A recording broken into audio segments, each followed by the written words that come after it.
Good morning. It's Friday, June 2nd. This is Two Valuable Friends.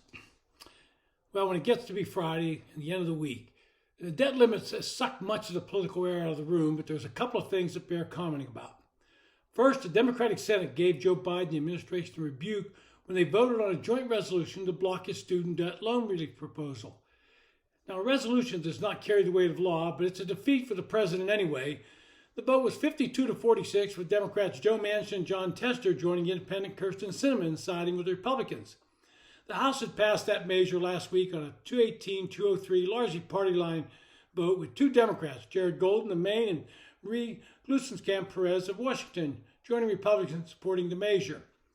The resolution would repeal the administration's program to cancel up to $10,000 in loans for borrowers whose income falls below certain levels, and up to $20,000 for those who receive Pell Grants. The resolution would also end a pandemic-era pause on loan payments and interest accrual. It's expected that Biden will veto the resolution, but that would be the end of the legislative efforts to block the student debt forgiveness program. The biggest test for Biden's student loan relief plan, however, could still be ahead.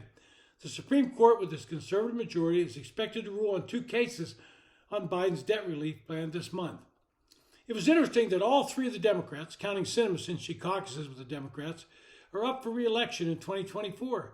Now, Joe Manchin has been against this from the beginning and stated repeatedly that the country cannot afford another $400 billion in debt just because some students don't understand that when you borrow money, you should expect to pay it back. Jon Tester's vote is based purely on politics. If he were not up for re-election, I suspect he would have sided with the president. Tester's in a tough election, and like a lot of liberals who come from red states, he gets more conservative as the election gets nearer.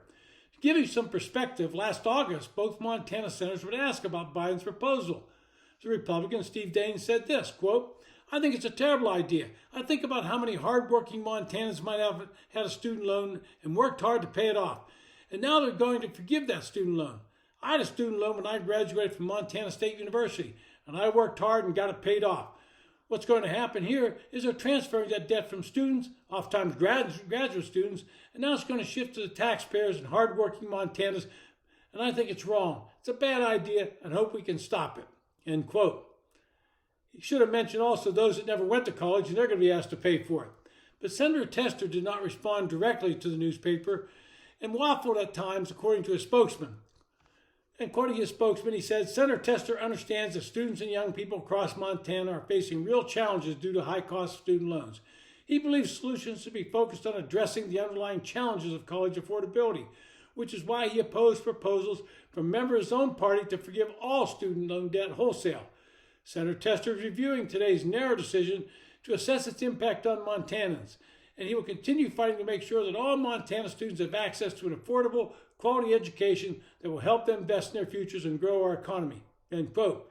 Well, it sure sounds to me like Senator Tester got religion once he announced he would run for re-election, and he read the polls on this issue.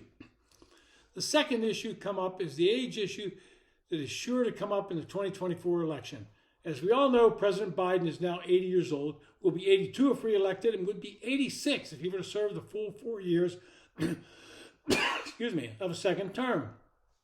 Polling shows that an overwhelming majority of Americans say he's too old to serve another term, and Democrats in the poll say that as well. That's one of the reasons I think that the Biden team is hoping that Donald Trump is the nominee to run against him. He's only a few years older than Trump, and the age issue would not be as startling. Imagine an aging Joe Biden standing on the debate stage against someone like Ron DeSantis, who's in the prime of his life. The contrast could not be more stark. Joe Biden stumbled and fell again yesterday while giving the commencement address at the U.S. Air Force Academy in Colorado Springs. It's becoming a recurring problem, and the optics are not good for Biden. Then you couple that with his verbal gaffes and become someone that looks like your grandfather, who seems to have just gotten lost. In a poll at the beginning of the year, 75% wanted a president under the age of 65.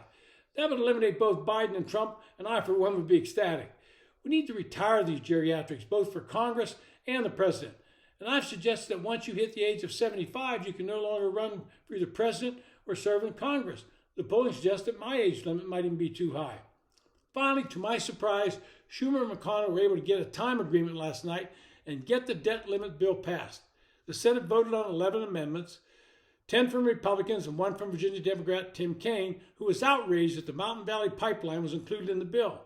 Defense hawks were appeased with commitments from the two leaders to protect defense spending from 1% rescission later and to promise action on the defense supplemental. Now, you could tell senators want to get this done. All 11 amendments failed to pass, and they were being voted on in 10 minutes. Normal votes are 15 minutes, but they often stretch out to 20, 25 minutes. The final vote was 63 to 36 with 5 Democrats, the progressive wing of the Senate led by Bernie Sanders and Elizabeth Warren, and 31 Republicans, many of whom saw this as a free vote so they can go home and say they oppose raising the debt limit. There has to be a better way to do this, and there are some things in this bill that can lead to that.